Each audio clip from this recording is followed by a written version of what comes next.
America ಸಂಯುಕ್ತ ಸಂಸ್ಥಾನದಲ್ಲಿ ಒಂದೇ ಇರುಳಲ್ಲಿ 1,000 ವಿದ್ಯಾರ್ಥಿಗಳ ವೀಸಾ ರದ್ದು ಮಾಡಲಾಗಿದ್ದು, ಕೂಡಲೇ ದೇಶ ಬಿಡಬೇಕು, ತಡ ಮಾಡಿದರೆ ಹೊರದೂಡುವ ಎಚ್ಚರಿಕೆಯನ್ನ ಟ್ರಂಪ್ ಸರ್ಕಾರ ನೀಡಿದೆ.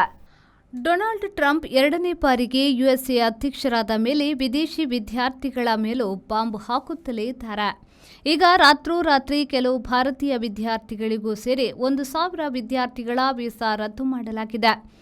ಯುಎಸ್ಎಯ ನಾನಾ ವಿಶ್ವವಿದ್ಯಾನಿಲಯಗಳಲ್ಲಿ ಓದುತ್ತಿರುವ ಈ ವಿದ್ಯಾರ್ಥಿಗಳು ವಿಶ್ವವಿದ್ಯಾನಿಲಯದ ಸುತ್ತಮುತ್ತಲಿನ ಹಲವು ಬಗೆಯ ಪ್ರತಿಭಟನೆಗಳಲ್ಲಿ ಭಾಗವಹಿಸಿದ್ದಾರೆ ಎಂದು ಅವರಿಗೆ ನೋಟಿಸ್ ನೀಡಲಾಗಿತ್ತು.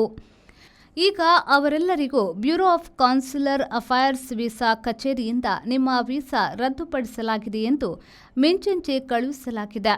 ಪ್ರತಿಭಟನೆಗಳಲ್ಲಿ ಭಾಗವಹಿಸಿದವರು ಮಾತ್ರವಲ್ಲ, ಆ ಬಗೆಯ ಪೋಸ್ಟ್ ಮಾಡಿದವರು, ಅದನ್ನು ಲೈಕ್ ಮಾಡಿದವರು, ಹಂಚಿಕೊಂಡ ಎಲ್ಲ ವಿದ್ಯಾರ್ಥಿಗಳ ವೀಸಾ ರದ್ದು ಮಾಡಲಾದ ಇಮೇಲ್ ಹೋಗಿದ್ದು, ದೇಶ ಬಿಡುವ ಎಚ್ಚರಿಕೆಯನ್ನ ಅದರಲ್ಲಿ ನೀಡಲಾಗಿದೆ. ಯುಎಸ್ಎ ಇಮಿಗ್ರೇಷನ್ ಸೆಕ್ಷನ್ 221 ಚೆ ಪ್ರಕಾರ ವೀಸಾ ರದ್ದು ಮಾಡಿರುವುದಾಗಿ ಅದರಲ್ಲಿ ಹೇಳಲಾಗಿದೆ.